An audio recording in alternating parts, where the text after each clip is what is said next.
Amen. Amen. Amen. Amen. Gloire à Jésus-Christ. Iko Yesu dia. Nous allons ensemble confesser notre thème de Samu l'année, ho gai puru qui est en même temps notre but, notre objectif, Yes. notre vision, Dia ha ga nya waru. mais aussi une requête permanente, une requête indispensable. Dia ka sa ha mago. Kana lu ga to. Cette année, ensemble, 1, 2, 3, Oui. année de grâce excellente et du don parfait. Donc, cette année, nous voulons vivre la grâce excellente de Dieu, le don parfait de Dieu. Wo ni na ku ha ku son turun dia ka sia.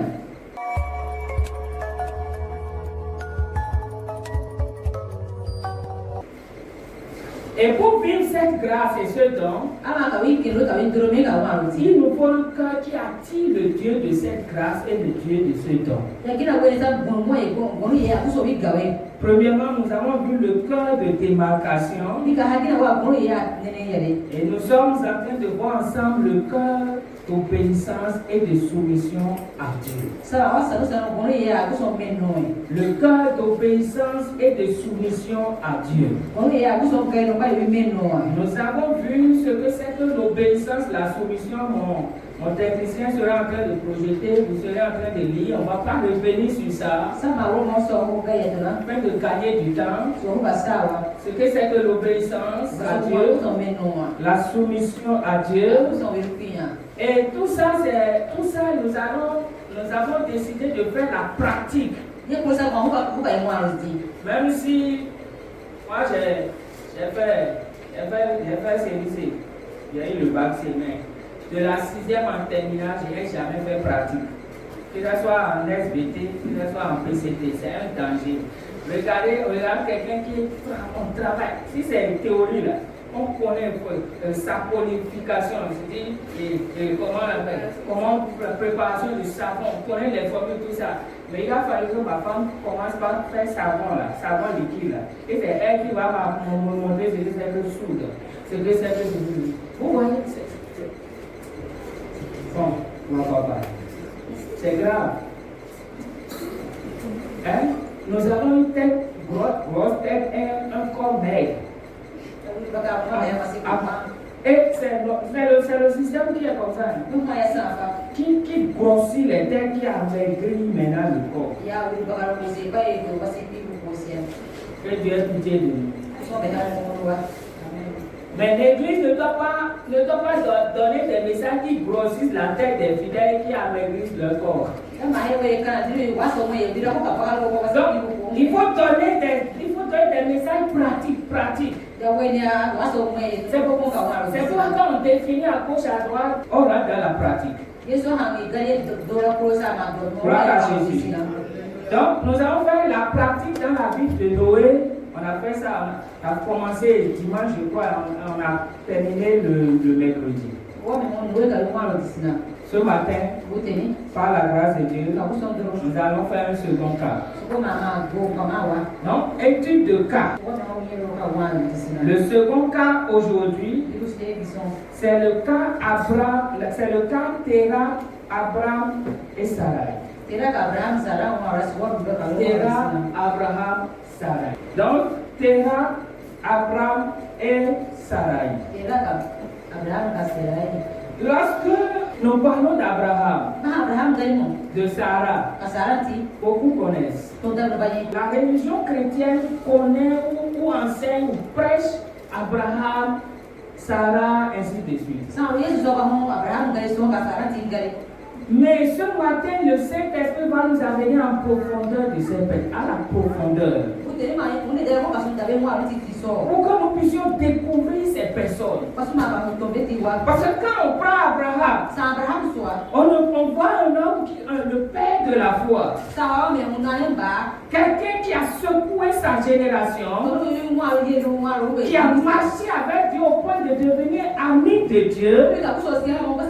Et Dieu va dire, est-ce que Dieu veut agir sur la terre? Dieu dit, est-ce que je veux faire quelque chose sur la terre sans consulter mon ami Abraham? Beaucoup d'entre nous voulons être Abraham, nous voulons être comme Abraham. Mais il faut aller comprendre où est-ce que Abraham a commencé. Parfois, très souvent, nous prenons Abraham Quand Abraham fait. là où nous ne devons pas le prendre. Il y a où les sous histoire. Nous prenons Sarah Quand Sarah fait. là où nous ne devons pas la prendre. Il y a où les sous la histoire. Et il y a même parmi les frères, il y a un là, on ne parle même pas de lui. Alors que c'est lui le déclencheur de ce qui va se passer plus tard dans sa famille, dans la vie d'Abraham et dans la vie de Sarah, qui est sa belle-fille. Ce matin, les caméras du ciel vont se poser sur ces hommes. Et nous irons pas à pas. Il y a de l'espoir pour toi et moi. Quelle que soit la dureté de ton cœur,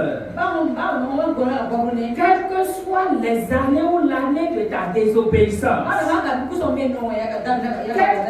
quel que soit ce que tu aurais été, ou ce que tu es, dans le royaume de Satan, dans le royaume des hommes, aujourd'hui c'est un nouveau départ pour toi. Amen.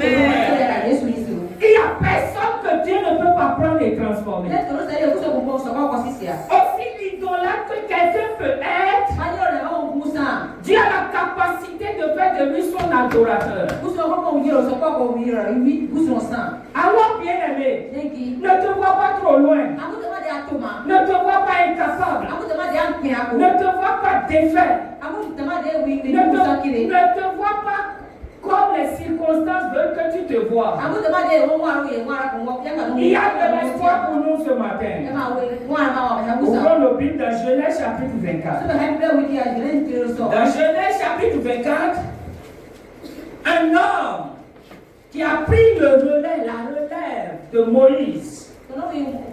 Le grand Moïse est mort. Et son serviteur Josué prend le relais. Dieu lui a dit dans Josué chapitre 1er. Moïse, mon serviteur, est mort. Maintenant, c'est ton temps maintenant. Lève-toi. Et donc, Dieu prend Josué. Et Dieu va amener Josué, Dieu va aider Josué, Dieu va marcher avec Josué pour que Josué amène le peuple de Dieu sur la terre promise. Avec Josué, le peuple de Dieu sera obéissant au Seigneur. Il y a très peu de rébellion dans la génération que Josué a conduite. Très peu de rébellion. Mais quoique cette génération soit une génération attachée au Seigneur, obéissant au Seigneur. Quand Josué, Dieu parle à Josué, Josué relève sa parole, la parole de Dieu au peuple, le peuple obéit. Josué sait que l'obéissance n'est pas un acquis. Josué sait que l'obéissance d'aujourd'hui là n'est pas la garantie de l'obéissance de demain. Josué sait que ce n'est pas parce que quelqu'un obéit à Dieu aujourd'hui que demain, carrément, son obéissance est garantie. Non, Josué comprend que l'homme est variable. L'homme est changeable.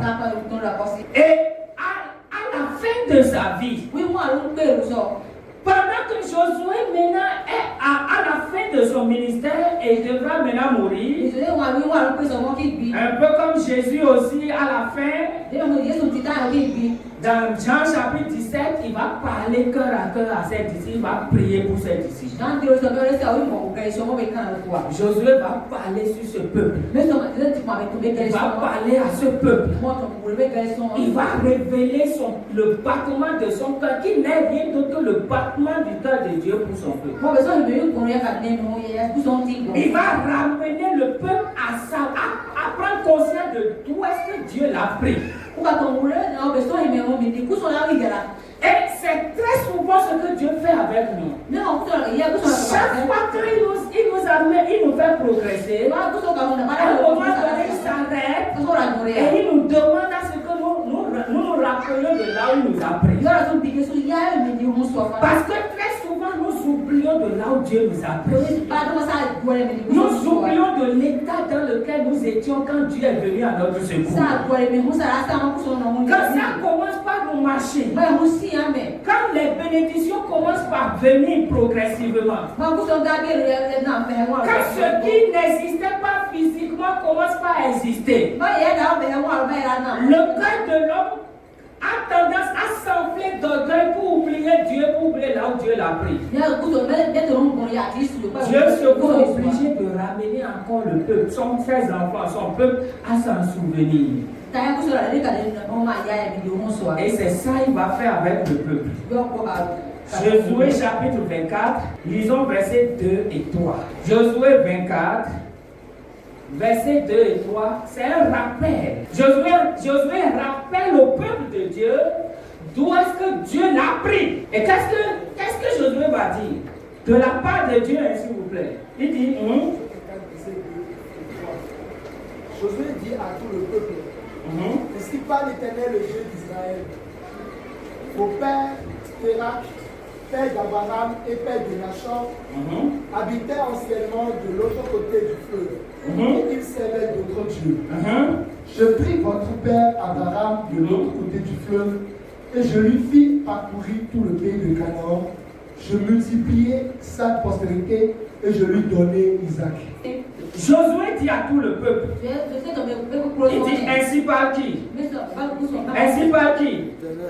Répondons frère. Ainsi par qui? C'est l'Éternel. Donc c'est pas Josué qui parle. C'est pas l'individu Josué qui parle. Ce n'est même pas l'homme Josué qui parle. Ce n'est même pas l'homme qui a amené le peuple d'Israël à Canaan qui parle. Mais c'est Dieu lui-même qui parle. Et qu'est-ce que Dieu dit? Écoutez, il dit ainsi parle le Dieu d'Israël. Vos pères. Arrêtons-nous là. Il dit vos pères. C'est pluriel, non? Vos pères. Et quand on dit vos pères à un juif ou au peuple d'Israël, fait allusion à qui? Abraham, Isaac, Jacob. Donc, Josué dit ainsi parle l'Éternel. Tout le peuple est braqué. Il dit vos pères. Le peuple dit tu veux nous parler d'Abraham? Tu veux nous parler d'Isaac? Tu veux nous parler de Jacob qui est devenu Israël? Nous connaissons leur histoire. Nous savons nous connaissons comment ils ont marché avec le Seigneur. Nous avons eu l'histoire. On s'en est imprégné. Je veux dire, arrêtez-vous d'abord. Quand Dieu parle, il faut renouveler son intelligence. Il dit vos pères. Et il commence par Téra. C'est là où la pause doit intervenir. Il n'a pas dit vos pères. Abraham, Isaac, Jacob. Le peuple d'Israël a classé ce monsieur. Le peuple d'Israël a classé ce patriarche. Le peuple d'Israël ne fait pas cas de l'aide, du ministère très important de Téra. Le peuple d'Israël fait fi de tout ce qui concerne ce monsieur. Cet homme aussi qui a marché avec Dieu et sans qui on n'aurait pas Abraham. Et donc on n'aurait pas Isaac. Et donc on n'aurait pas Israël. Israël ne fait que penser à Abraham seulement. Isaac seulement. Jacob devenant Israël seulement. Mais Dieu dit non. Il y a quelqu'un. C'est lui d'abord. Il est un patriarche. Je peux dire selon ce contexte-là, que c'est le premier patriarche, c'est lui d'abord. Ce n'est pas que vous allez oublier Abraham, Isaac et Jacob. Non. Et quand il dit vos pères, regardez, il dit Téra, père d'Abraham, père de Nahor. Et je ne vois pas maintenant, il dit vos pères ici pour seulement une seule personne. Je ne sais pas si sais pas si c'est la même chose chez vous. Non, il y a Il dit vos pères, c'est plusieurs, non? Mais il cite une seule personne. Un peu pour dire quoi? Pour dire que en lui est sorti tous les autres. Dans son ministère est sorti tous les autres ministères. C'est le ministère le plus important. Sans négliger, oublier les autres. Quand Dieu va corriger cette perspective dans la pensée du peuple, il va maintenant corriger une autre mentalité. Parce que quand on prend Abraham dans Genèse chapitre 12, on a tendance à croire qu'on a affaire à quelqu'un de parfait, quelqu'un d'intègre, quelqu'un de bon. C'est là que Dieu va rappeler maintenant ce que nous ne connaissons pas, ce que le peuple d'Israël ne sait pas. Dieu va montrer au peuple, de dire au peuple qui est son peuple, là où lui il a pris. Abraham, même lui, Abraham que eux ils connaissent là, ces gens-là connaissent là. Abraham connaît là où il a pris là. Dieu va mentionner ça. Dieu va leur dire ça. Descendons. Qu'est-ce qu'il dit? Vos pères, Terah, père d'Abraham et père de Nahor, habitaient depuis toujours de l'autre côté du fleuve. Le fleuve là c'est l'Euphrate. Et ils rendaient un culte à d'autres. Donc Dieu nous dit, j'ai pris Terah, un idolâtre. Et Abraham que vous voyez, que vous applaudissez là, c'est bien de l'applaudir. Il a issu de l'idolâtrie et donc idolâtre lui.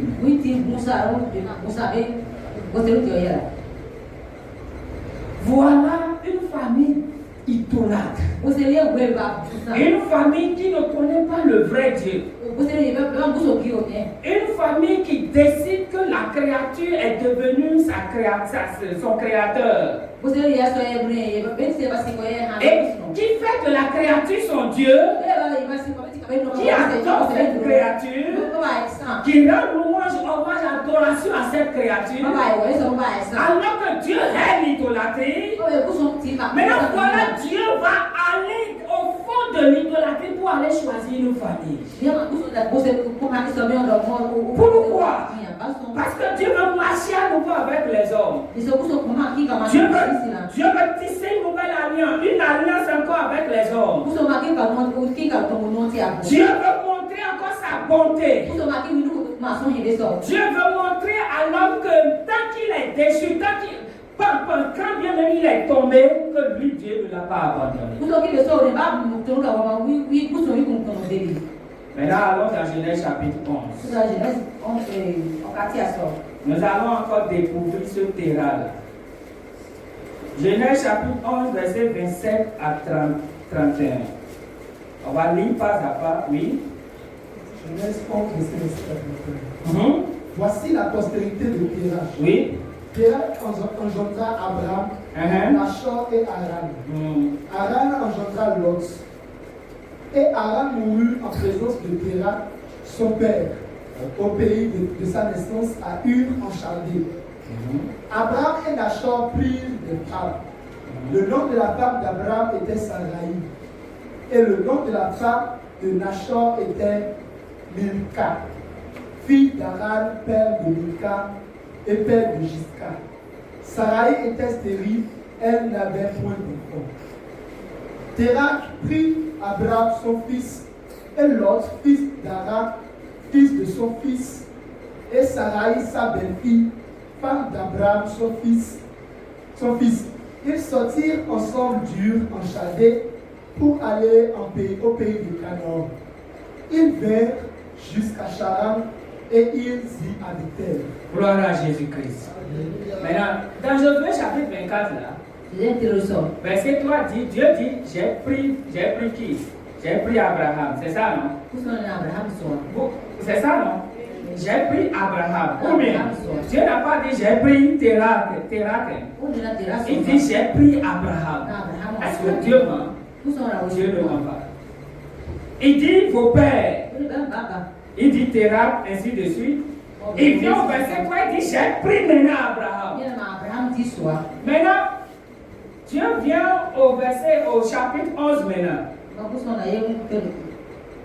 Et au chapitre 11 de Genèse là, la Bible nous montre que, en fait, Dieu qui dit j'ai pris Abraham là, c'est en fait qui il a pris. Il a pris qui? Hein? C'est Térak. Maintenant, pourquoi il nous dit qu'il a pris Abraham?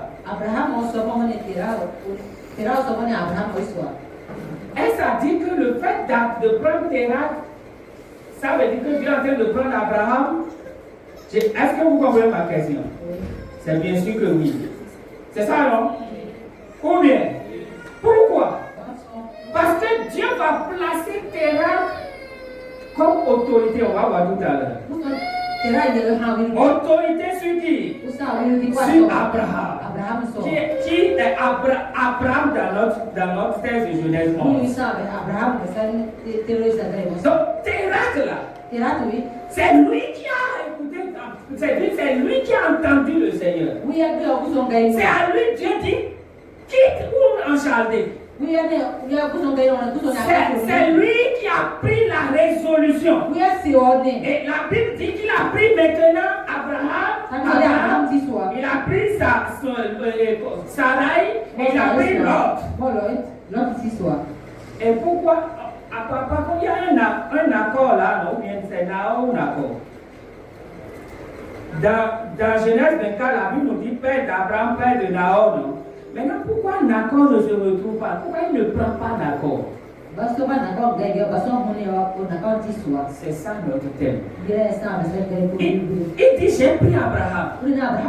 Mais Dieu qui est un Dieu de complément, qui est un Dieu de suite, qui est un Dieu de logique, qui est un Dieu qui ne se contredit pas.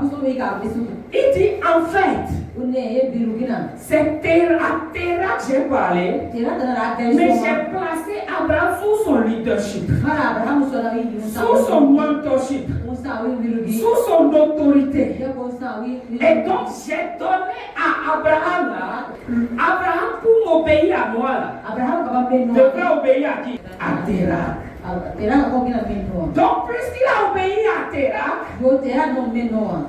et puisque moi j'ai pris Térak, alors j'ai donc pris qui? J'ai pris Abraham. Frère et soeur, je fais une parenthèse pour te dire. Nous parlons du cœur d'obéissance. Oui, on a vu comment Dieu parle par la voix intérieure, les hommes, tout ça là. Oui. Mais frère et soeur, tu ne peux jamais obéir à Dieu que tu ne vois pas. Si tu n'as pas pu obéir à qui? Au représentant de Dieu que tu vois. C'est la conclusion de tout ce que j'ai dit jusque-là. Tu ne peux pas dire que tu obéis à Dieu que tu ne vois pas, alors que tu désobéis au représentant de Dieu que tu vois. Donc tu entends la voix, les paroles. Qui est ton autorité? On va voir tout à l'heure. Maintenant, pourquoi Dieu va prendre cette famille? Et c'est ça ce qui nous concerne. Nous devons comprendre pourquoi Dieu prend Térak. Pourtant, il y a beaucoup de familles. Pourquoi c'est lui? Pourquoi? Pourtant, il est idolâtre. Il est au milieu des idoles. Et Dieu a l'idolâtrie. Alors, regardez d'abord Térak, les noms de ces acteurs. C'est ça, hein? C'est les acteurs, on va dire, non? Les personnages principaux, que Dieu vous bénisse. Térak veut dire quoi? Térak signifie quoi? Térak signifie retard. Dieu veut faire quelque chose dans la vie de ce monsieur. Dieu a résolu opérer dans sa vie. Dieu a décidé de changer sa famille. Mais voilà, ce monsieur est en retard. L'idolâtrie l'a mis en retard. L'idolâtrie l'a mis en déphasage. Il était en retard par rapport à Dieu. Parce qu'il concentrait tous ses efforts, toute son énergie dans les idoles. Mais le Dieu qui a décidé de visiter cette famille, qui du moins n'est pas comment dirais-je, il n'est pas ébranlé par le retard des hommes, c'est ça, hein? Ce Dieu qui n'est pas ébranlé par le retard des hommes, ce Dieu va venir au fond de l'idolâtrie de Terra. C'est pourquoi nous disons que c'est Dieu qui est venu nous chercher, ce n'est pas nous qui sommes allés vers Dieu. Il est venu dans nos conditions. Dans quelles conditions tu étais quand Dieu est venu te rencontrer? Est-ce que Dieu t'a rencontré? Voilà quelqu'un qui est en retard, mon ami. Terra, ça veut dire retard. Est-ce que tu es en retard par rapport à l'agenda de Dieu sur ta vie? Terra, quelqu'un qui a la désobéissance à Dieu dans l'obéissance aux idoles. Toute désobéissance retard le plan de Dieu pour notre vie. Toute désobéissance à Dieu retarde le plan de Dieu, l'accomplissement du plan de Dieu pour notre vie. Est-ce que tu es en retard dans l'agenda, dans l'exécution de l'agenda de Dieu? Est-ce que je suis en retard? Est-ce que nous sommes en retard? Est-ce que tu es en retard par rapport à ta génération, à tes camarades, à tes collègues, à tes amis? Quand tu regardes ta vie, tu es amer contre toi-même. Et parfois tu te fâches contre Dieu. Parce que tu reconnais, toi-même tu reconnais un très grand retard. Et je veux te dire ce matin, ce retard-là ne prend pas Dieu. Ton obéissance peut renverser les tournées. Gloire à Jésus. Ton obéissance à Dieu peut renverser les tournées. C'est là qui était dedans. Et Dieu pour nous montrer que l'obéissance amène le retard, c'est-à-dire compense le retard. Amène quelqu'un qui est en retard avec l'emphase. Amène quelqu'un qui est en retard avec même parfois en avance sur ceux pour qui il était en retard. Dieu prend maintenant Terra. Voilà, Dieu prend soin de nous, dit qu'il a déjà enfant. Et que son enfant est déjà enfant. Donc regardez son âge à peu près. Et regardez son retard à peu près. Pour te dire que Dieu n'est pas ébranlé. Pour te dire que Dieu n'est pas limité. Pour te dire que Dieu ne se gratte pas la tête face à ton retard. Mais face à ton retard, il y a une parole de Dieu à laquelle tu dois obéir. Dieu dit à Terra, oui, tu es en retard. Et le nom veut dire même stationnement. Veut dire pause. C'est quelqu'un quand il commence quelque chose, il se met, il n'a pas fini, il met pause. Il a commencé construction, il a mis pause. Il a commencé processus de mariage, il a mis pause.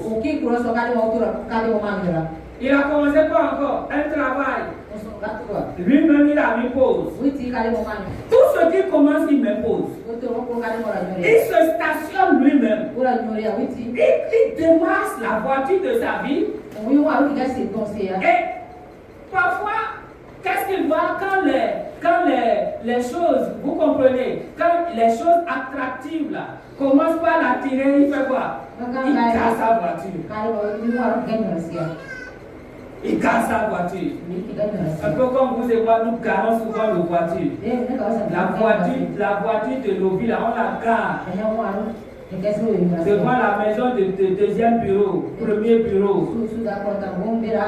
On garde la voiture de notre ville devant les bars. On stationne.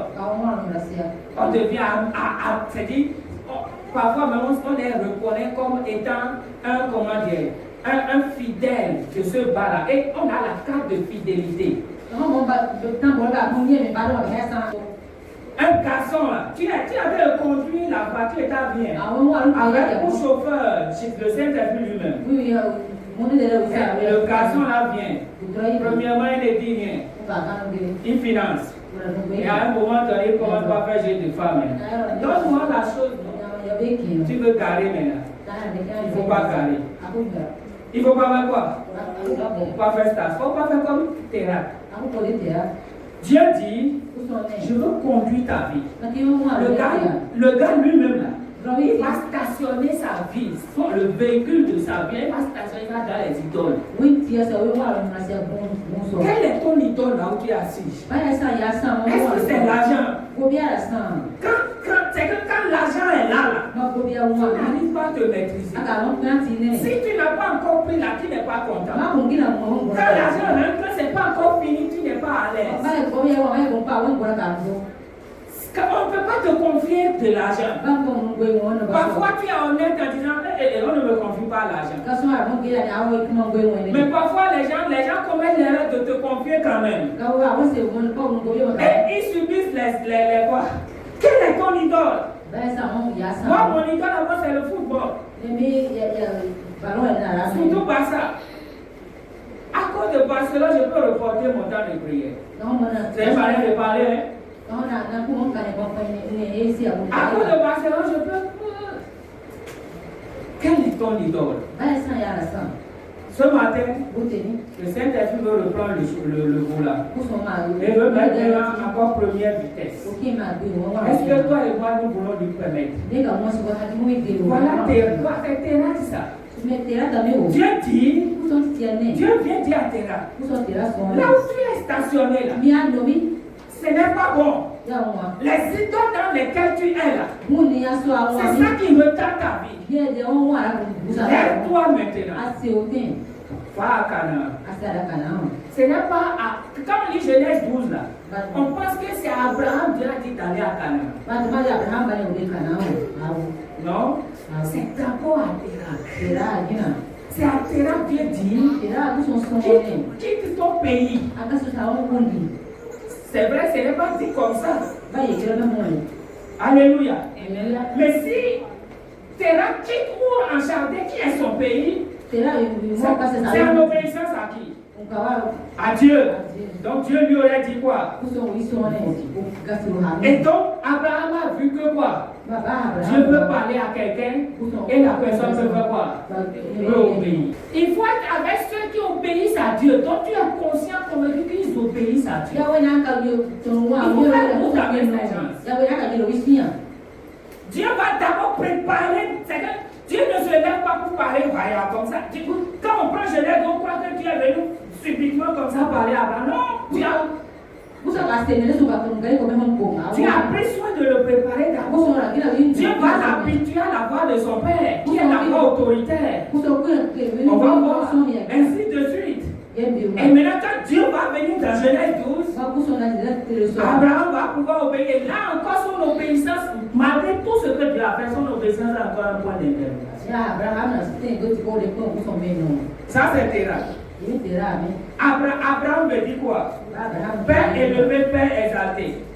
Voilà quelqu'un c'est quelqu'un qui doit être exalté, qui doit être élevé. Élevé par qui? Vous savez?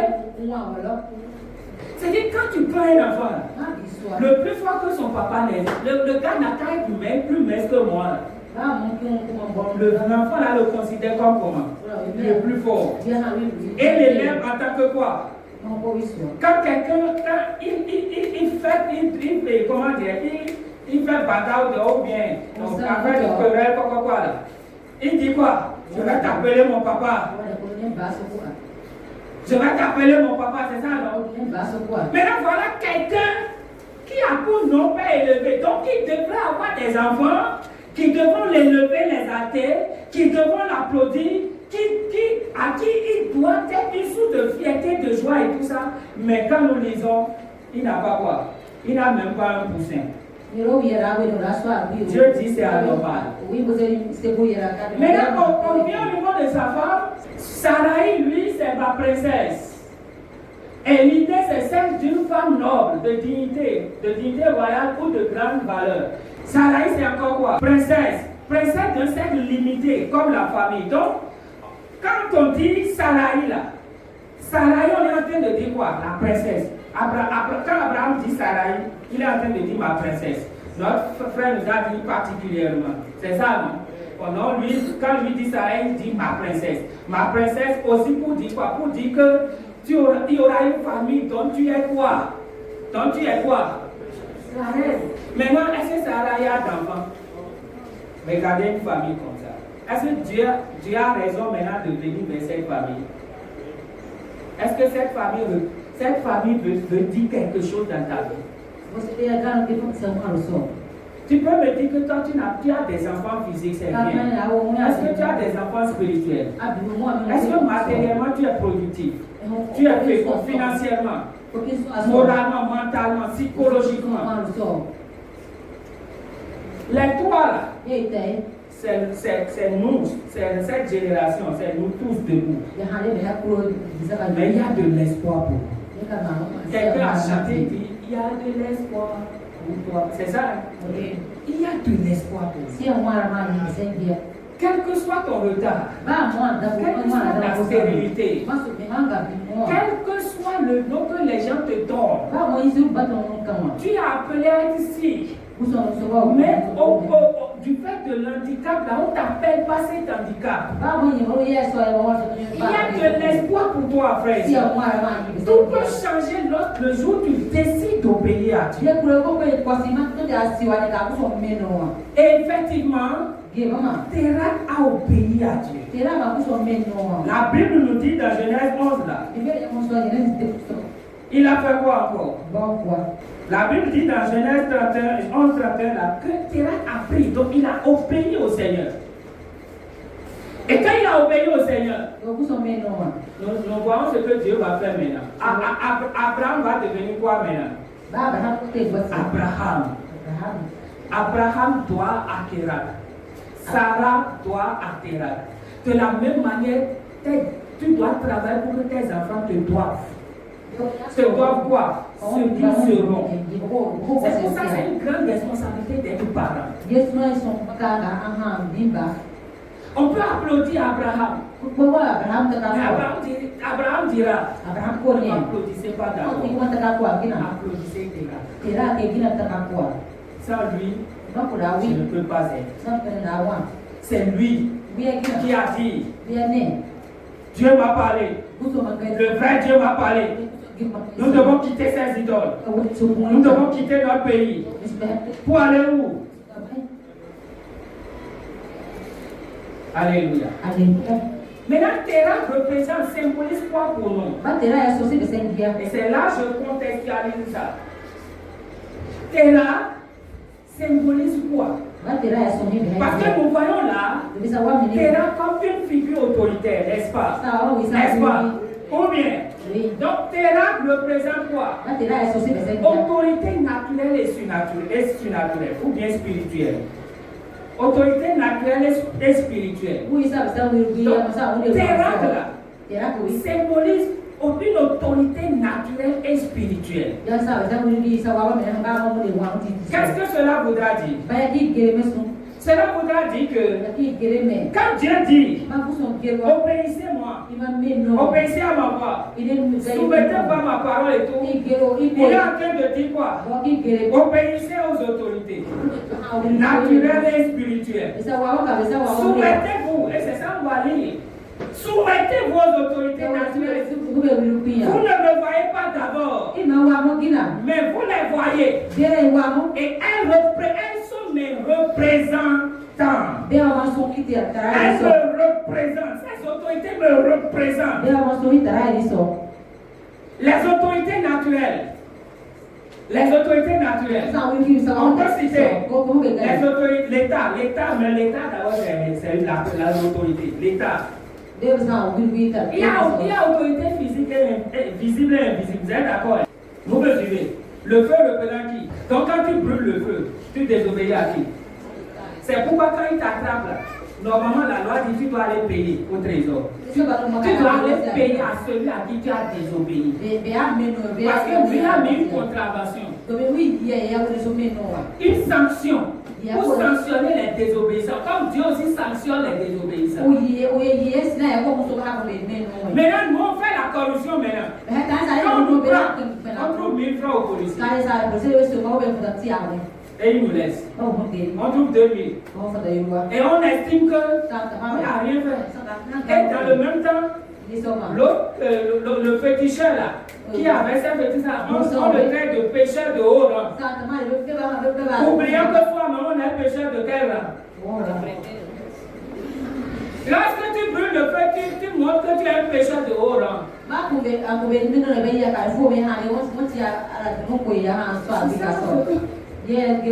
Térac, c'est ça. Autorité naturelle. L'État. Mercredi, on va creuser ça. Les autorités politico-administratives. Tu n'obéis pas à ces gens-là. Et tu penses que lire la Bible et obéir, méditer, ah Dieu va parler de ça, tu penses? Tu n'as qu'à obéir n'importe comment à la Bible là. Dieu va, à moins de retourner obéir à l'autorité.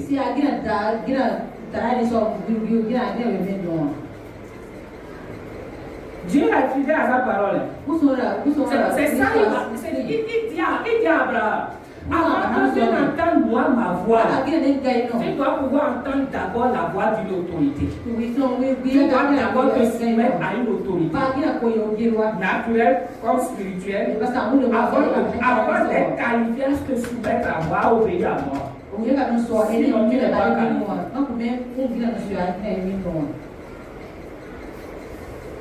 Tu n'es pas qualifié. Autorité naturelle encore, c'est qui? Quand on dit politico-administratif, les chefs quartiers, tout ça, c'est les autorités, les maires, ainsi de suite. Ou bien, on les méprise, non? Et nous disons que c'est des païens. Les païens, c'est les païens représentants de Dieu. C'est les païens, mais représentants de Dieu. Tu désobéis à ces païens-là, tu as désobéi à Dieu. Même si tu viens à l'église, tu donnes même tout ton salaire, c'est nul. Tant jusqu'à rouler d'ici là-bas. Dieu te dira, tu m'as méprisé. Tu as méprisé le chef quartier. Les chefs hiérarchiques, les supérieurs hiérarchiques là, dans nos professions là, patron, tout ça là, c'est les autorités naturelles. On se soumet au patron, on obéit au patron. Même si ce que le patron dit là est conforme à quoi? À quoi? Nous dérange n'importe comment. On doit faire quoi? Même s'il est en erreur. Pourquoi? Parce que c'est Dieu va le traiter. Dieu va traiter avec lui. Son erreur sera traitée avec lui. Oui. Mais si lui est en erreur, tu dis qu'il est en erreur, toi tu désobéis. Dieu ne voit pas la désobéissance. Dieu ne voit pas l'erreur. L'erreur là, c'est pas en toi et Dieu. C'est pas en toi et lui. Ou bien. Est-ce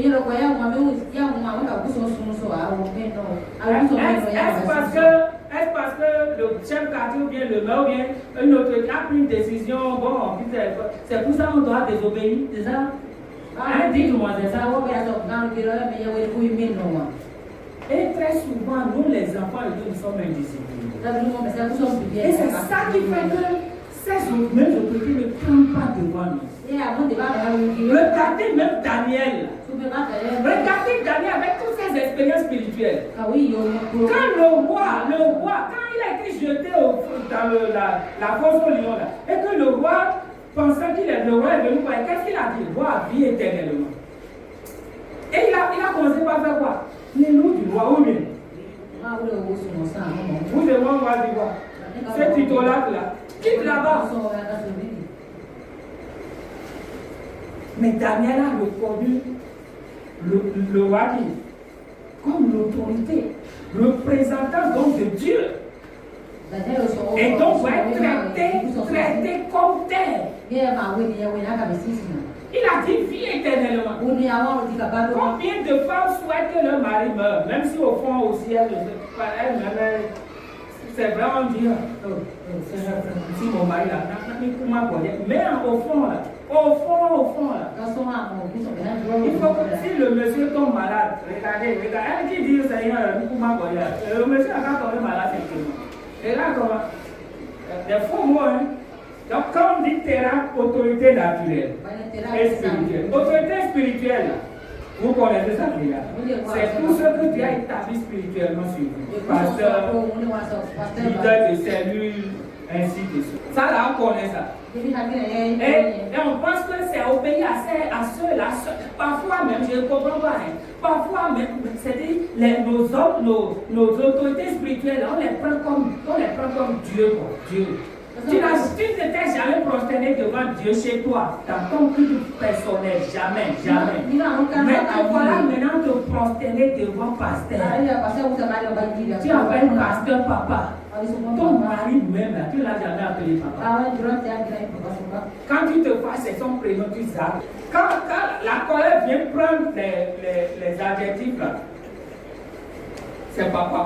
Effectivement, et il y a une soeur qui m'a dit que quand elle se voit là, son mari s'appelle Paul. Il dit Paul. Paul. Maintenant, quand tu n'es pas fâché, bon, maintenant, les autres adjectifs viennent. C'est ça, nous les autres. Maintenant, on vient. Abraham, ça veut dire quoi? C'est tout homme qui doit se soumettre aux autorités naturelles et spirituelles. Ça aussi, n'oublions pas que Abraham aussi c'est quoi? C'est un enfant. C'est un enfant de Terah. Donc, Abraham doit reconnaître l'autorité paternelle, l'autorité de père de Terah. Donc, doit obéir à Terah en tant que père, pas seulement en tant qu'autorité.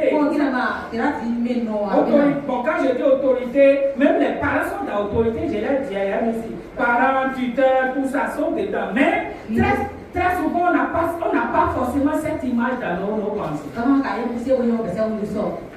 Donc, Abraham là, c'est tout homme. C'est aussi un enfant qui doit se soumettre, qui doit obéir à ses parents. Même s'ils sont des féticheurs produits. Terah est féticheur. Mais quand il a dit à son fils Abraham sûrement, Abraham, Dieu, le vrai Dieu m'a dit, depuis quand le vrai Dieu te parle à toi là? Il n'a pas dit ça. Ce qui veut dire qu'il faut discerner celui qui parle pas ton père. S'il est idolâtre ou quoi, c'est pas ça le plus important, c'est de discerner celui qui parle pas. Qui est en train de parler au travers de ma maman? C'est ça. Ce n'est pas la pauvre dame là. Que parfois on traite de sorcière. Tout ça. Abraham, c'est ça. Maintenant, Sarai, c'est qui? C'est la femme qui doit se soumettre à son mari. Parce que Sarai, c'est la femme de qui? D'Abraham. Et belle-fille de qui? De Terah. Donc, elle doit se soumettre aux autorités, obéir aux autorités, se soumettre maintenant à son mari, obéir à son mari. Et c'est alors que Dieu dit, tu es obéissante à moi et tu es soumise à moi. Ce qui veut dire quoi? Les yeux doivent être fixés sur qui quand on obéit. Quand on se soumet. Et donc parce que tu vas te fixer les yeux sur l'homme avec ses défauts, ses tout là. Ça ne peut pas aller. C'est pourquoi le gars n'a qu'à être alcoolique n'importe comment. Il n'a qu'à boire son alcool jusqu'à venir rentrer comme ça. C'est ton roi qui est rentré. Tu le chéris. Tu le respectes.